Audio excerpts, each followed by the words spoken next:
నమస్తే న్యూస్ 24 తెలుగుకు స్వాగతం. నా పేరు యామిని. ముందుగా వార్తల్లోని ముఖ్యాంశాలు ఇప్పుడు చూద్దాం. తెలంగాణ సాంస్కృతిక సారథి అధ్యక్షురాలు డాక్టర్ జేవి వెన్నెల గద్దర్ ఆధ్వర్యంలో ఆదివారం సికింద్రాబాద్ ఉజ్జయిని మహంకాళి దేవాలయంలో 150 మంది మహిళా కళాకారులతో కలిసి నిర్వహించారు. ఈ సందర్భంగా అమ్మవారికి పంచభూతాల మట్టితో తయారు చేసిన బోనాలను సమర్పించారు. ఈ కార్యక్రమం ద్వారా తెలంగాణ బోనాల సంప్రదాయాన్ని, మట్టితో మమేకమైన జీవన విధానాన్ని కొత్త తరం మహిళలకు తెలియజేసే ప్రయత్నం చేశారు.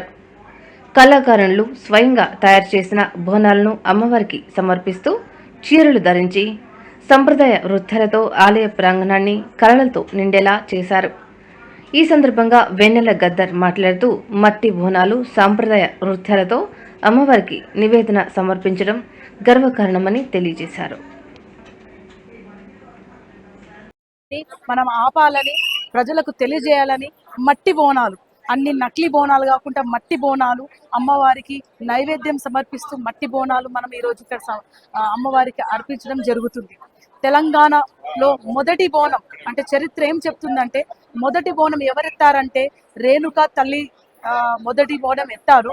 తను తన కుటుంబం కోసం, తన భర్త కోసం ఆరోగ్యం బాగుండాలని తన మొదటి బోనం మన తెలంగాణలో ఎత్తారు. ఆ ఒక్క బోనం కాదు, తల మీద 7 బోనాలు ఎత్తి తల్లి తన భర్తని కాపాడుకోవడానికి తను నడిచారు.